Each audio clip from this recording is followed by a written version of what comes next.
Me and the Lord, we got an understanding. We're on a mission from God. Hello and welcome to the Black Lodge Games podcast. We are on a mission from God to save the tabletop gaming hobby. I am Nick. And I am Matt. All right, and today we are going to be talking about some tips, some instruction for how to get an immersive game started right now at your table. And this is going to be a topic that we are talking a lot about. Matt, why don't you kick us off episode 2? Sure. So I think kind of what we're going to be talking about today is very broad in how to approach this. And we'll be talking about this in a lot more detail in like piecemeal. But I think that if you want to actually kind of, oh my God, I can't believe I was going to say this, level up your game. No, but if you want to take your game to kind of new heights and get into an immersive style, as a GM, I think that there's some pretty easy starting points, places that you can begin. Right. And kind of the most important thing to me is realizing what it is that you are there to do and what your players are there to do. And our kind of core mechanic, as we see it for all role-playing games, this is system agnostic, is actually making roleplay, the front and center driving force of your games. Absolutely. So from the player's perspective, that is, really kind of trying to immerse themselves in their character, create a compelling character from the beginning.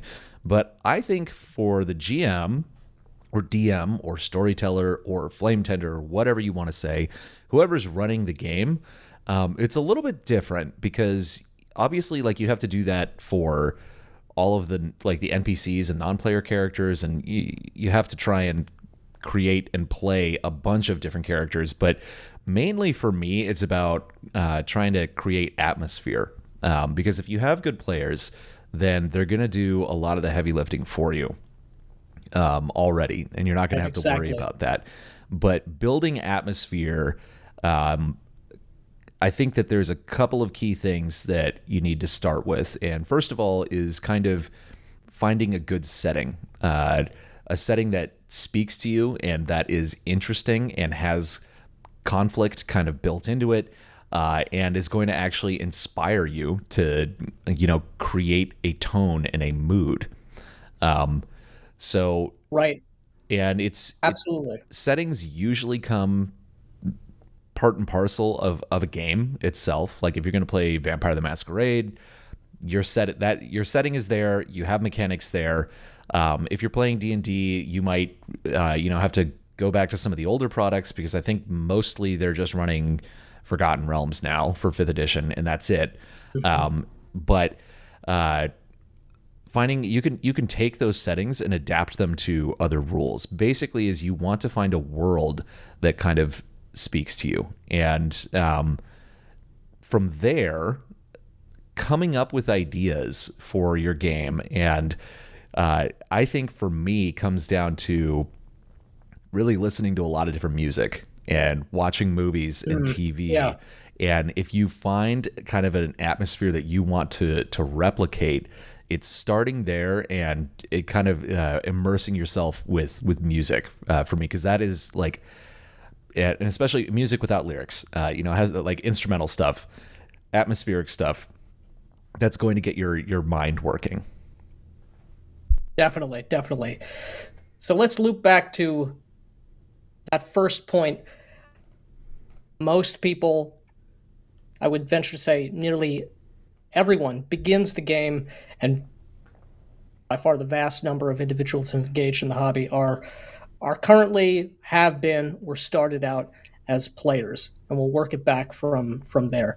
So you make a good point. Role playing, immersion, it's going to come about differently depending on which side of the table you're on, and we'll get into inspiration and things of that matter. But like you said, intention, I think, is rule zero when it comes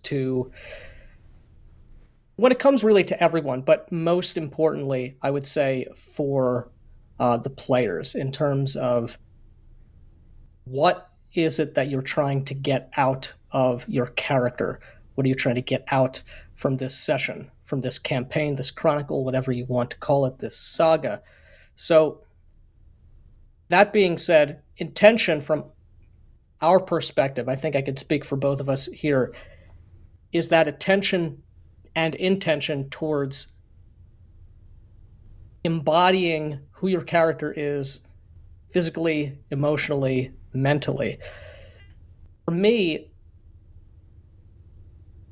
when I create a character, I am starting out with not only a backstory, quote unquote. A backstory doesn't have to be, and in many cases, probably shouldn't be, tremendously long in coming up with lore or specific background details. It's more, who have I been before session 1 of the game begins? Everybody, level 1, level 0 characters, they had a childhood. Your character has had an upbringing in a particular culture with a particular faith, particularly if you're in Forgotten Realms or in any sort of fantasy milieu or in a modern setting,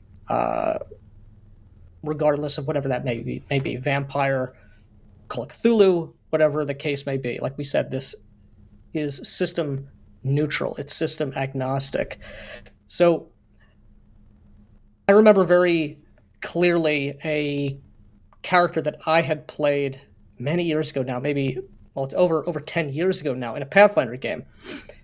I was playing a cleric. A cleric is a great character class if you're coming at this from the D&D angle. Yeah. You have a built-in milieu there too. Yeah, you've got the thing about the cleric, like a fighter is literally just a warrior of some kind. There's nothing specifically tied in there story-wise about who your character is. If you're playing a cleric, though, you are the clergy of a religion. And so if you're playing a cleric and you don't know anything about the god or the deity that you're drawing your power from and your faith, and where that faith comes from, then you're not playing a cleric properly. And it literally is nonsense at that point if you're not kind of devoting some thought into what is driving this person. If they're literally able to call on the power of the divine, you at least need to know, what is that divinity? What is that power that you're drawing on? Why is it that your character has such faith that they are able to do that? Because you can't just fake that, No. If you're playing in a game that has literal divine power, it's not just a hocus pocus magic trick. Like, you have to know about that religion. And good games will give you interesting religions that have interesting institutional hierarchies and compelling interesting gods to draw from. And you literally cannot just play a cleric. Like that is a built-in, like, you are a person that has something that is driving and motivating, and they have something that they already believe in. So that's going to give you, actual characterization just built in. Right. And so, jumping off of that framework, like I said, it's a good starting point for someone who's curious or who wants to increase the frequency of these immersive experiences. To the point of the fighter, where, how, under which martial order or under which tutor, where did you learn these skills? What do you think about them? Are you coming at this life of whatever your character is going to embody in the game? Are you railing against it? Are you ambitious towards something? Have you killed someone? Have you killed someone? How do you feel about that? How do you feel about that? Yeah, probably not great. Or maybe you do feel good about it. Or maybe you do, and perhaps you're a pariah. These are all spitball ideas that just come straight to mind in just a brief line or two, or a thought or two about your character. But don't brush these things aside. Yeah. That's where the fun, that's where the immersion, that's where knowing your character comes from. And so for me, having something when I start a game and while I'm in session, certain attributes, certain beliefs, opinions, worldviews, cultural attitudes that my character has, I try my best to have that clearly at least in mind, even if I don't know exactly how I'm going to roleplay it, because for all the planning of the world, as the saying goes, no what is it? No plan survives implementation, Right. or something to that effect. But intention being rule zero, it can be very easy to lose focus of that. An exciting moment happens, something distracting occurs at the table or around you. Bring it back to, what does my character feel about in this moment, in this combat, in this my thing too is that when playing in those moments too, for me, like being in the moment, it's that you already have a well enough sense of your character that like these kind of reactions you're doing are authentic, and they're just they're just kind of happening. Because for me, it's like the thought process of like who like what would they think about this? I'm not sitting there in the game literally thinking, okay, now I have to go through my backstory and check off like how would they actually feel about this. It's become familiar enough with the person and create like get an idea of who they are well enough solidified before you actually sit down and play, that these things will happen spontaneously, and a lot of that like the inspiration for who these characters are, it's hard to kind of talk about this because a lot of it, what we're talking about, is very broad. One of the reasons that I think is it's really important to pick a good setting or a good game to begin with is that it gives you so much more to work with. If you've got like material in a book that is giving you inspiration that you are like, that sounds really cool, and I'm not talking simply about abilities, and there's nothing wrong with thinking abilities are cool. I mean, that's part of what we, who wants to play a wizard who doesn't care about the abilities? That doesn't make any sense. Right. But if you choose a setting that is already very compelling, then that's going to give you a huge leg up on creating a compelling character and having fun telling stories in that setting. Right. And identifying what settings work best for certain tones or certain emotional touch points can be very different. Forgotten Realms is going to be, from my point of view, very don't be diplomatic. Action. Yeah, it's not the best for on paper giving you the tools, but it's certainly there if you put in a little bit of effort. But a game like Vampire the Masquerade, you have, of course, the lore, the meta plot, if you want to use it, if your game is going to be incorporating that. But beneath and before all those aspects, it's a game of personal horror. It's a game of dark political intrigue. It's a game that takes place in a modern urban environment, typically. And so that already constrains you in a good way. Right. For what's going to be most evocative, what's going to flow. Right. And this is in that game. Kind of the other part of it is when you're choosing settings and choosing games, is that you're already kind of narrowing down like the tone, theme, and atmosphere of what you want to go for. Right. And within that, you have a lot of freedom, but it really is important to choose a good setting to have this kind of experience, because you're right, like Forgotten Realms to me, and it's been a long time. I mean, I had the Forgotten Realms box set. I've owned 2 copies of it, the second edition version of that. from a long time ago.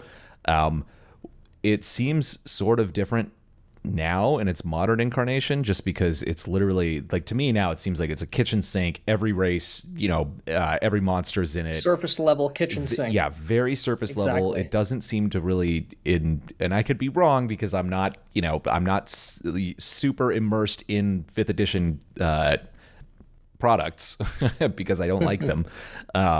But it seems to me that it's kind of bland, and you're not really given compelling factions, interesting deities and gods. They're giving you all sorts of adventure modules and things that you can do to run in this, but there doesn't seem to be a specific theme or atmosphere that's kind of built in.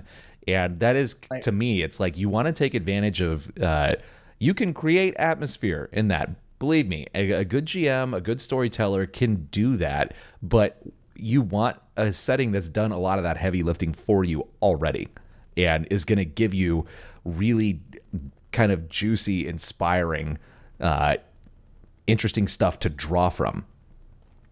Right, exactly. And certainly if you or your GM or if you are the GM, hopefully at some point, if you haven't taken that plunge, do so. Yeah. Don't be a bitch. Making your own setting.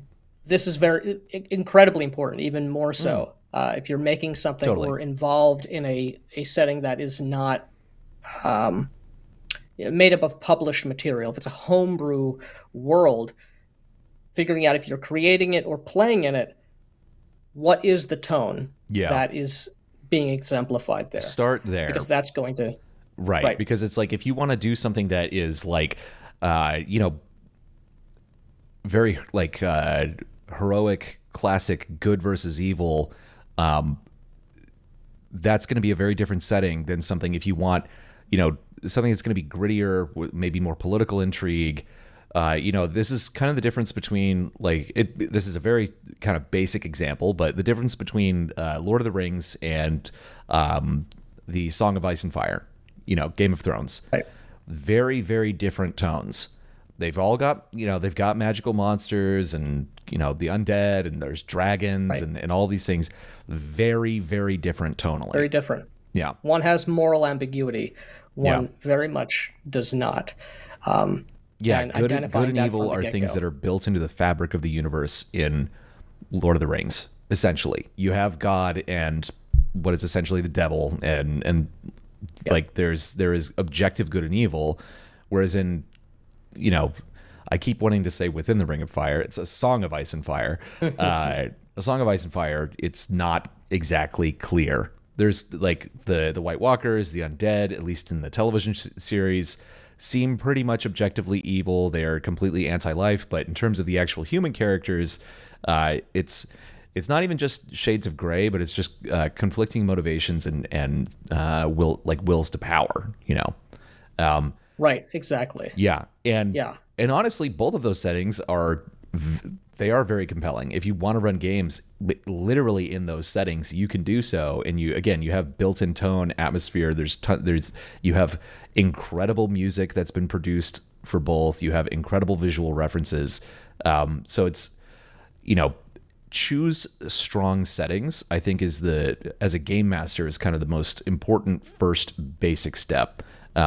Once you've actually agreed, with your players that you do want to play kind of a more immersive game with that's going to be like a more compelling story. Right.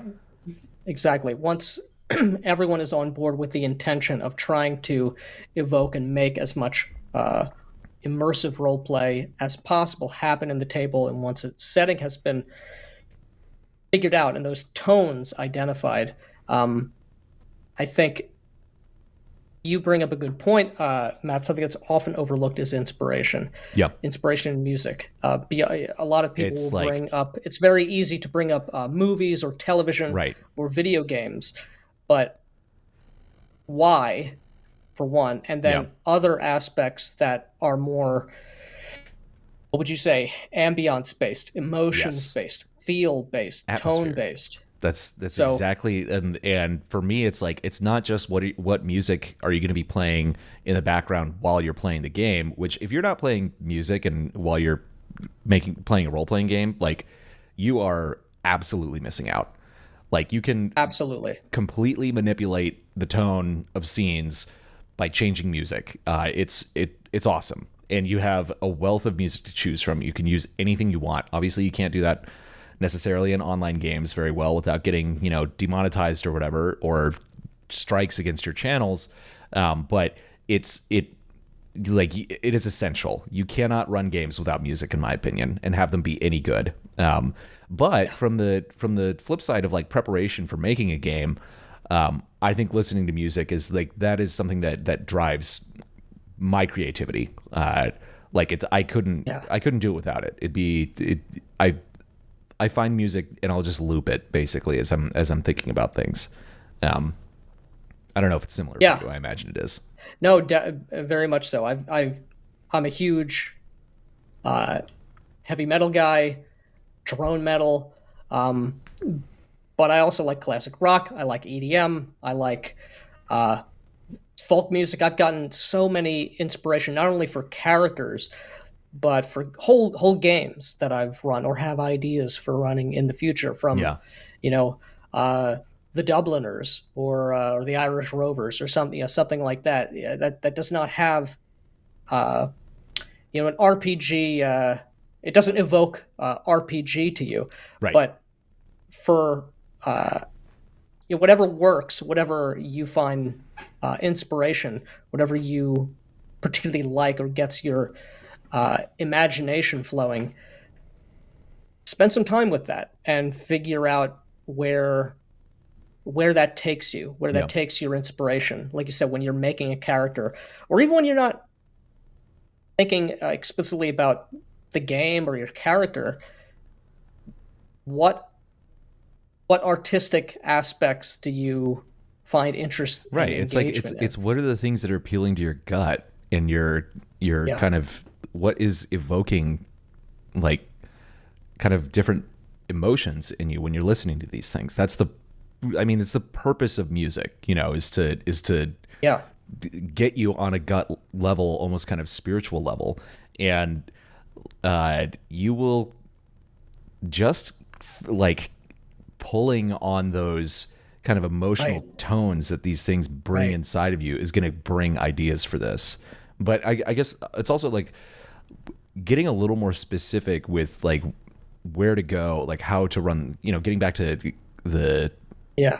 kind of seed of this idea, how to run an immersive game. And how, I think it's like we've covered choose a set, get your players on board. First of all, know that players, you're there to, to actually engage and do immersive role play and tell compelling stories. As a game master, one of the biggest keys is creating atmosphere. On a more practical level, once you've Yes. chosen a setting that is going to kind of give you these built-in tools and built-in inspiration and all of this to create a great game, is coming up with what I would consider a very basic idea of what you want to do with your campaign or your saga or whatever you're calling it. Like, Yes. if you have an idea for a great antagonist and you want it to be a little bit about political intrigue, or maybe it's literally about nations going to war, whatever it is, come up with ideas, scenes that you want to run. They don't have to be fully fleshed out, but kind of share that idea with your players. Tell them, like, before they've made their characters, this is the sort of game I want to run. Like, I sort of want this to be about court intrigue, or I want this to be, about surviving a mystical disaster, or tell them something that's going to give them inspiration to create characters that are compatible with that idea. Because if you just say Right. make characters, they'll make characters that are totally incompatible, or It's gonna don't be a fit with bad the time. theme. It's going to be stupid. Yeah. It's going to be terrible. You're going to get the classic sort of stereotypical D&D or gaming party where Yeah. you have It's like, why are these people someone hanging out with each other? There's no reason why for are them these to people hang hanging out. out with each other? Yeah. Why are these people tolerating each other? Right. Not turning them into authorities or temp, or church police or whatever the case Yeah. may be. If you're what would you say if your holy priest is associating themselves with an avowed um, individual, a criminal, or a person with fiendish blood, or a deep seated piety towards an anathemic faith. Yeah. Well, that can work, but only if you, the GM, have made it such that there's a reason, there's a circumstance, an environment in which these people would be associating Yeah. with each other. Be that for a greater threat, be that for some kind of tenuous alliance, be that for some kind of blackmail. If you're Yeah. involved in some kind of let's say you're running Cyberpunk or Shadowrun, and you have two characters who are bitter enemies or associated with bitter rivals, or have, there's some significant tension there. Yeah. That could be interesting, but you have to give the space and give the context for Right. that. And Yeah. don't be afraid to say no. Yeah, totally. And don't be afraid to just put outright limitations on like factions that they can join. Like if you have like just again, Game of Thrones, let's say we're just going to play in that world and we want to do this political intrigue, be like, this might escalate into war.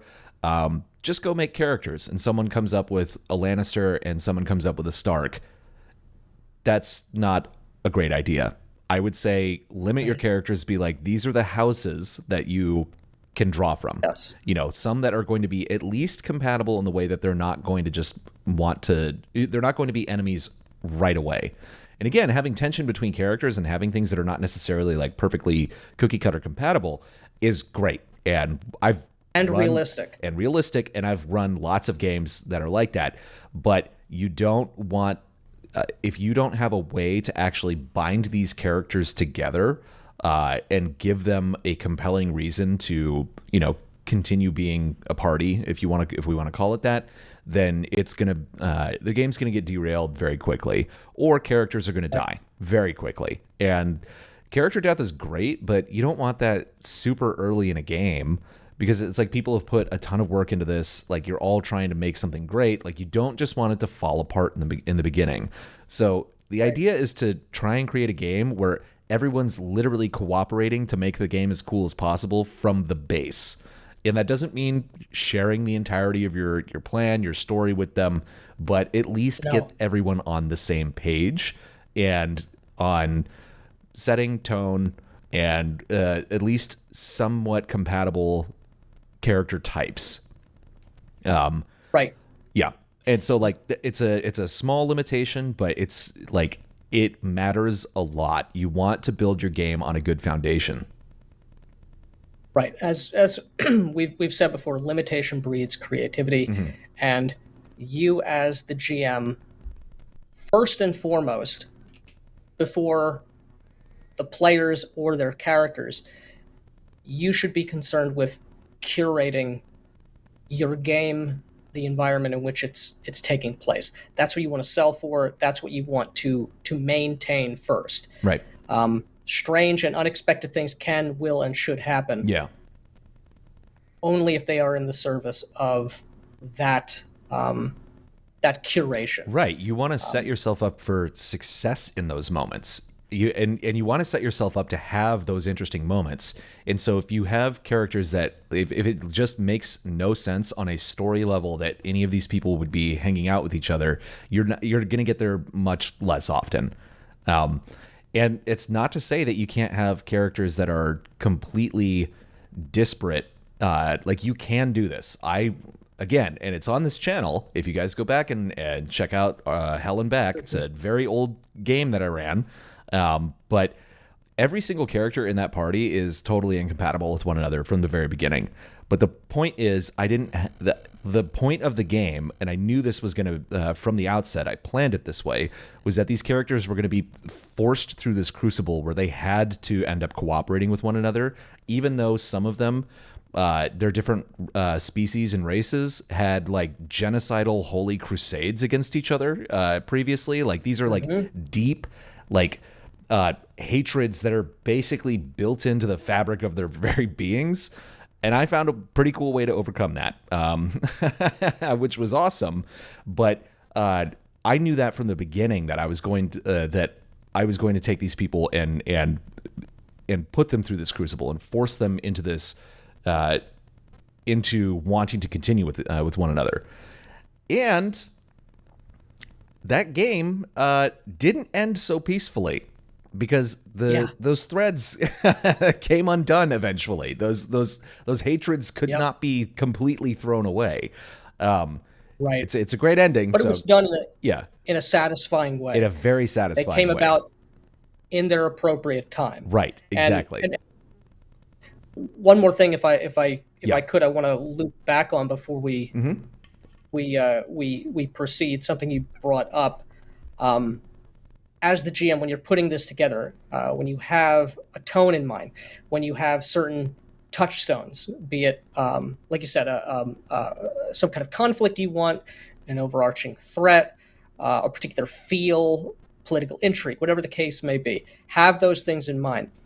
But you don't have to, and moreover, I would say you shouldn't have everything in mind. Yes, this is a common pitfall. This is literally why I said come up with a very, very basic idea, share it with your players, and then this is the next step: is when they start creating these characters, work with them and go with their originality. Hopefully your players are going to do things like giving you story hooks. It's pretty common. People, will give like character backgrounds to their GM and take those ideas that they're working on, because they're thinking the game that you've described to them, that's going to create their own inspirations, and you get to draw from that. And from there, once you have these other ideas, that's when you start getting more specific about, how am I going to bring these people together? How do I make these characters who are different, how do I get them cooperating with one another and wanting to cooperate? So it's, do not do, this is what I'm saying, like, start with a very basic idea, have your players make these characters, and then from there, that's when you start building the more specific stuff. Yeah. And that's an excellent segue into the next thing you should be doing. Run preludes for each of your characters. Or as you filthy YouTube dogs call it, a session zero. Yeah. Session zero. Yes. Sometimes, depending on how you're running it, if you're running it in person, if you're running it online, if you're broadcasting it, if you're recording it or not, how much bandwidth you have is going to vary. But do not skip on this. Yeah. Give every character a particular intro, a particular scene or series of scenes. I from my perspective, I would say the longer and more, the better, with whatever you can get out of your situation. Run something that is tailored, basically a solo session or a solo series of scenes with that character. That's really going to evoke and focus on the core creativity that the player has come up with, and you've, as Matt was describing, you've taken and woven into what you already have in mind. Right. So that player is going to be immediately drawn in, the intention is on them, and that character is very quickly going to come to life in some kind of a dramatic way, whatever the situation you want to use. Yeah, exactly. It's take their backstory and run with it and do a dedicated session with that specific player. Again, it's tailored to them. Usually what I like to do is have this leading into kind of how everyone is going to meet up. This doesn't mean that, you all end up literally in the same clearing in the forest on session one after everyone's done their preludes and everything like that. But it's a way to start building an on-ramp for the game. This is basically what it is. It's on-ramps to the story. And you do this with each character. this is going to give you a way to basically test out, and see how you're going to build this atmosphere and whether or not your game is working before like showtime. Basically, this is kind of a rehearsal for the actual game you're going to run. But you're also going to get to know your players' characters, and this whole thing is that it's like you said, when your plan does not survive contact with the real world. Same thing with players. Like your character, you come up with this idea of them, you have their backstory. I know how I'm going to act, blah blah blah blah blah. But once you get into the game and you start having to improvise and roll with whatever is happening, interacting with NPCs, your character starts to come to life, and you start to learn more about them, and you start to come up with cooler ideas, and it gives you a way to basically skip all of that. In the first main session with the group, you get ahead on your homework. Basically, when you all come together, you come with more fully fleshed out characters, and the game is better from the very beginning. And it's I think preludes are so absolutely important. And I know life gets in the way, time gets in the way, but it will take your game absolutely to a much, much higher peak. Yeah, exactly. For a game, I actually just ran the first session of last week. Fantasy game, more sword and sorcery, less high fantasy. I did the same thing. For me, I'm fortunate to be running very long sessions, so I gave about an hour and a half to 2 hours with each player. I have 4 players in this particular game. A pivotal moment for each of those individuals. One of them is playing kind of a shaman, an animist, someone in tune with the spirit world.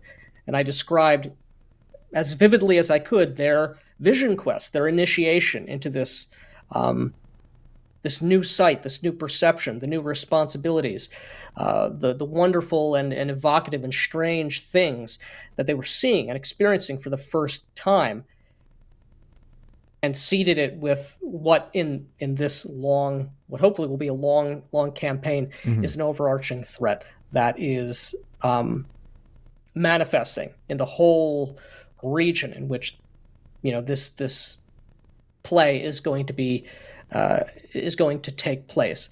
And I did that with each character, giving them an evocative, pivotal moment for their characters' upbringing in various respects, and sort of peppered in at the last bit some degree of this threat, some foreboding, some looming.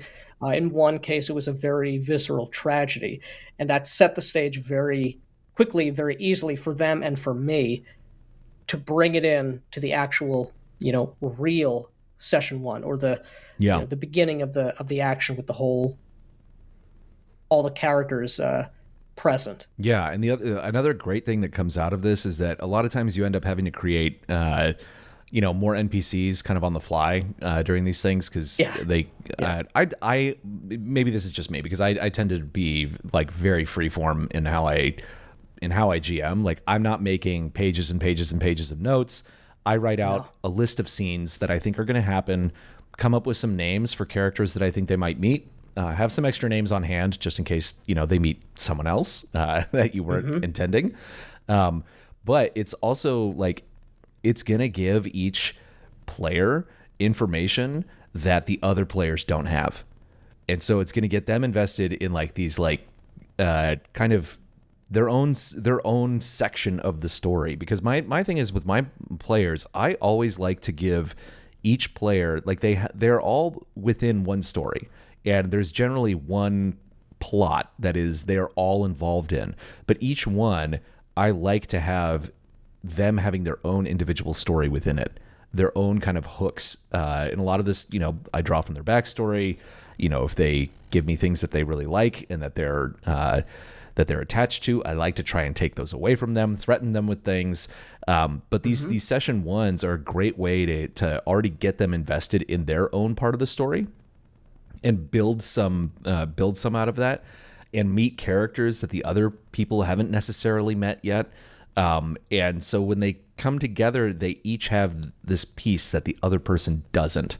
And that can create tension and interest. And when these bits of the story start happening, and like you might have a callback to your prelude, you're as a player, you're going to be able to do something interesting. The other players around you are going to be like, what's going on here? Like there's something interesting that I don't know. Like it brings interest there. So like it is a lot more work to have all the preludes done, but this is also another thing, to have immersive games, you need to limit the number of players you're playing with.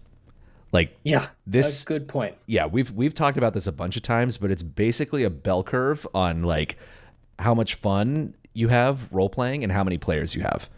Like at the extreme end, one player, it's not enough to have a sustainable ongoing game. It's just not. And then as you creep closer, it's like you kind of, in my opinion, hit this peak at 3 players where it's like, this is like absolute awesome, like the best that you can get, because you can give individual attention to everyone.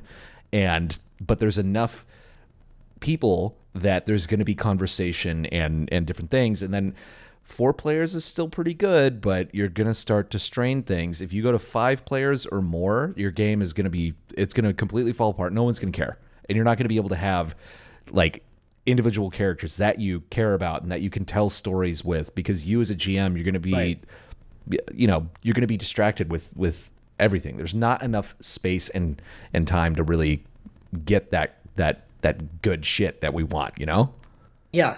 Yeah. And especially, this is a factor regardless of the system or the setting that you're running in. And it's exacerbated to greater or lesser degree. Certainly, if you're running a game like Vampire, this is going to be even more of an imperative. You're not an adventuring party in a Vampire the Requiem or a Vampire the Masquerade game, right? Or really any, perhaps Werewolf is technically slightly different, I think if you're running any fantasy game and you're doing an immersive style, you shouldn't be an adventuring party. Like that's not a thing that exists. You really shouldn't. It's the most nonsensical, stupid shit I've ever heard of. Like it makes no sense. It's a nonsense. What would you say? It's a term that holds no weight in the world on its own terms, and it is only. It's a meme that's just been given clout with the passage of time, and that unfortunately it's a meme that's based in the tragic history of all these terrible games that have been run. And I've run some of them. Bad habits that have been calcified. Yes, that's exactly it. Bad habits that have been calcified. Bad habits that have been taught to you by Wizards of the Coast. Wizards of the Coast and other such GMs villains. and shittier YouTube channels. Yeah, exactly. Out there telling you how to do it wrong. Mm-hmm. If you're rolling in deep with 7 players, it's utter chaos, and you're only going to be you're not going to be paying attention. Combat or an NPC is going to ask a question, and it's going to be, what's going on? You can't give the appropriate and desired attention to detail to the game as a whole or to individual characters if you have that many people. I don't care how big your table is, or what you've done. You think you've done in the past. You got to limit it. If you have more people you want to run multiple games.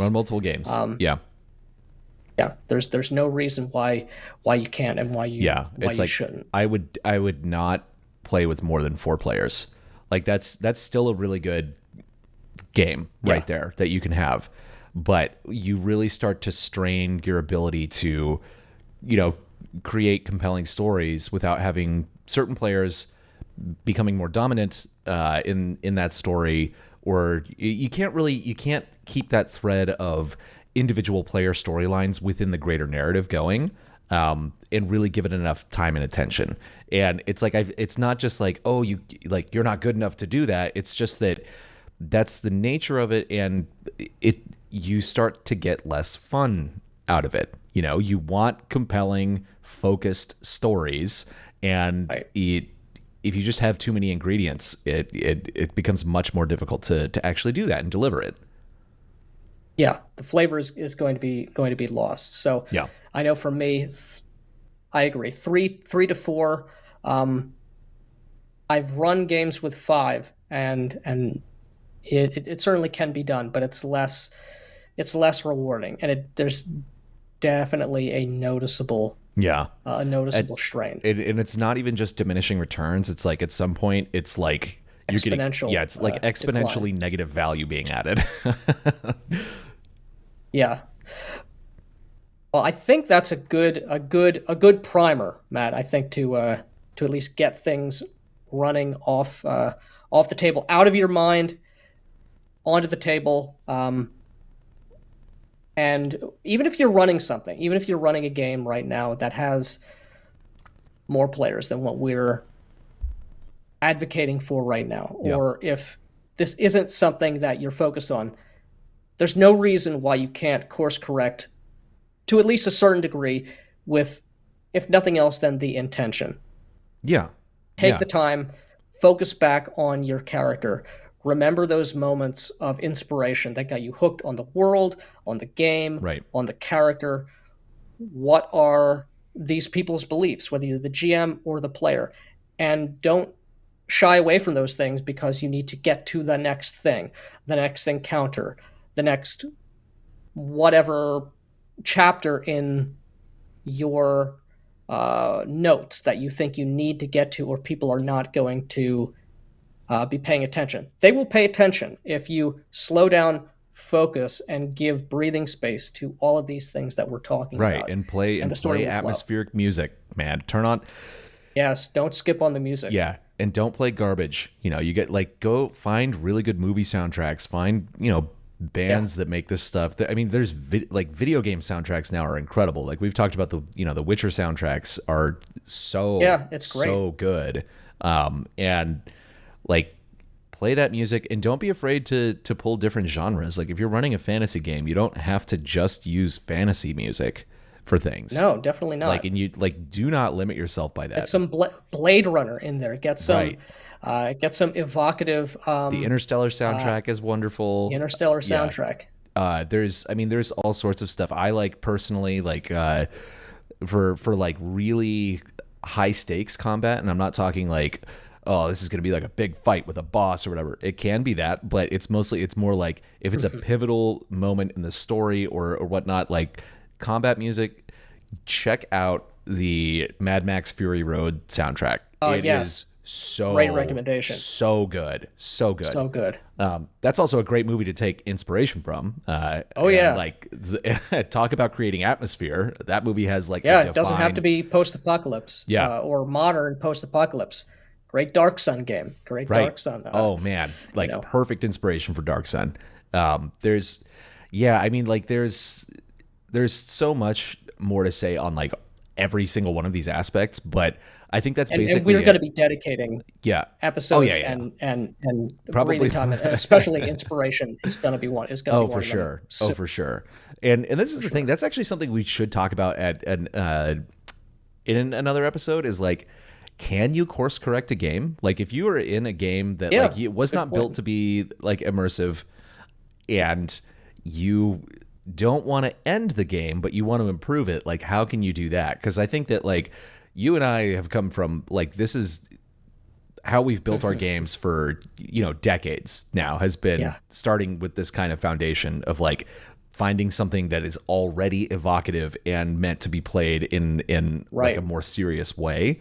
Like, but if you didn't start there, can you take a Forgotten Realms game and that's kind of just like a normie D&D shitfest and make it into something great? I think that's something we should definitely think about, because I don't have an answer for that right now. I agree. And I have some thoughts, but definitely need some time to mull it over. And if anyone out there has any games or problems or evocative aspects or suggestions for us for inspiration or anyone else out there, please send them in. Yeah, if you have hate mail, you can send that to us as well. You can Yeah. tell us how much you don't like us in the comments. We definitely won't Please. read them and use that as like farming content. We won't do that. We won't. Definitely not. Definitely not. Yeah. So bring your A game is what I'm saying. Just like you would bring to the Always table. bring your A If game. you're going to talk shit, you better be good. Damn right. Damn right. Yeah, but it's for me, it's all about like the best way to make these things is to build on a good foundation from the beginning. The course correction thing, that is going to be something interesting to talk about.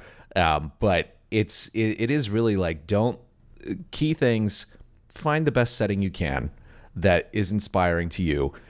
Run preludes, like with your players, give them an idea of what the kind of tone of the game you want it to be, so they can help you build the most solid foundation that you can. And also, when you're playing games, this is like not the getting things to be immersive. It's beyond just like, oh, taking it seriously and whatever. It's like actually build. You have to have something at stake. And I find that the world is going to end.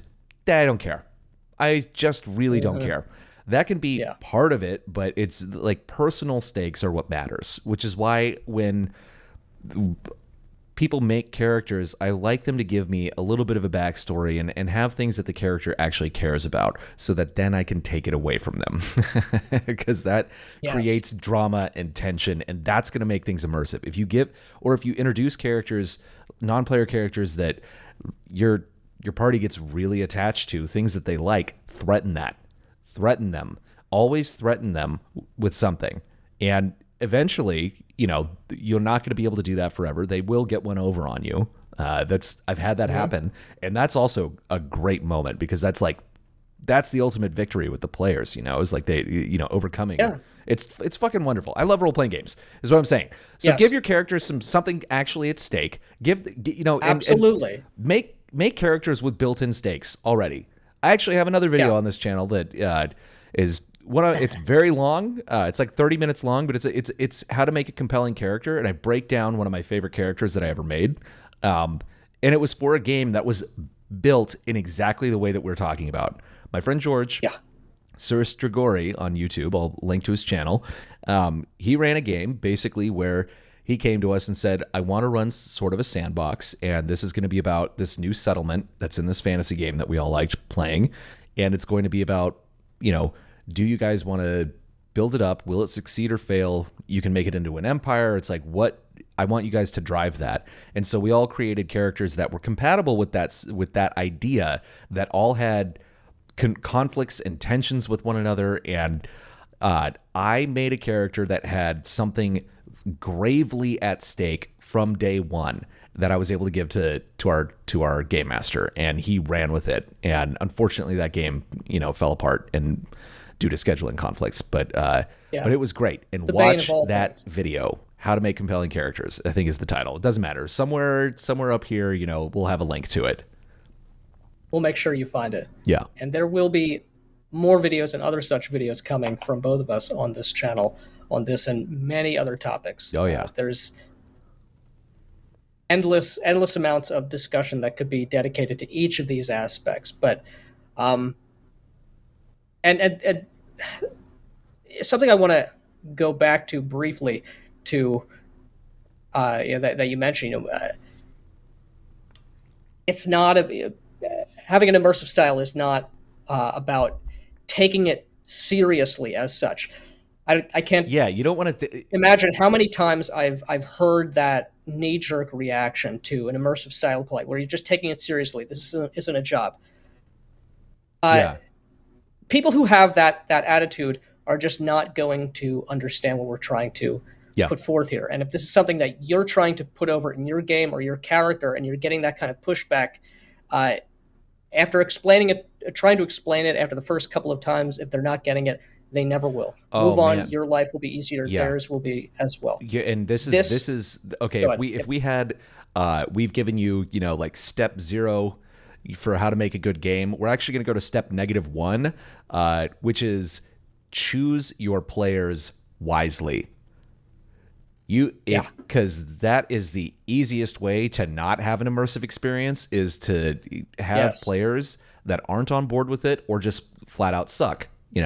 Like you want to do this, pick good players. And the thing is, it's not even like, okay, maybe they're not the best role player in the world, but they are interested in doing this and they want to at least try this out. That's good. But if they're kind of like, I don't know, like, don't play with that person. That'll fuck up the game. Play with this person. It'll absolutely fuck up the game. I have so many people I know who are good friends. I have a lot of friends who are interested in gaming. Yeah. Or gaming adjacent things. I do not play with all of those people because while they might be good friends, they're not good role players, right. or they're not, or they're just not, they don't want to do the same activity. thing that I want to do. Yeah. Right. Yeah. And what does it even mean, like take the game seriously? Because I get why people think like this is a game, not a job. And we're not saying you have to work, but if you're doing this right, it's not taking it seriously. It's letting go. This is the easiest and most engaging way to do it. If you're doing it correctly, if your mindset is in the right place, it's not work. It's not a chore. It's not a burden. If the mindset is that I want to have a great story, that's what taking it seriously means, is I want to have a good story and I want to make and participate in a good story. And so that kind of precludes being the Dr. Demento sketch, and all these all of the terrible fucking YouTubers out there that are, like they doing these sketches where people are trying to get one over on the DM, or like, oh God, I hate it when my players do this. Is that like these things where there is a literal antagonism between players and DM, where the players are trying to break the game in some sense, like that. You'll never get anything out of these games like we're talking about. No, it's a shit game, and you have shit people around the table. Yeah, exactly. There's no way around that other than excising yourself from that situation. Yeah. And don't be afraid to. Well, this is my thing: is my games are always are much more lethal than most people's games. But don't be afraid to kill their characters, and especially if someone's being a real fucking dick, and you want them to have an exit from your game, like from your table, basically, kill their character. Kill their character. Yeah. You're done. Like, you're not on the same page. Get rid of them. Who cares? And if they get really upset about it, that's even better, because then you get to watch them be really mad about it. Right. Someone who is not on board or will not get on board with something that you're trying to do. Hopefully everybody else, or at least the majority of people, are trying to get on board with this. If you're trying to make this happen, and someone's just at your table being this like horrible darkness, like, like actively trying to ruin the experience. And like, I don't do that at people's tables. I don't go into, I have played like the casual games before, I don't go in there and try to try and play in a super immersive style if that's not what they're playing. I'm not going to try and like do something that's contrary to the purpose of the people being there. So don't let people do that at your table, because it literally will just make you hate it. It'll make you hate, possibly rightly so, hate them. But it might be merited. Yeah, which maybe you should be feeling. Maybe you need to be reminded that this person is just a malaise around your game, and possibly around your personal life as well. Mm-hmm. They usually go hand in hand. They usually do, and perhaps that will also be another episode at some point, is selecting and dealing with so-called problem players. It's a repeat. Oh, I know.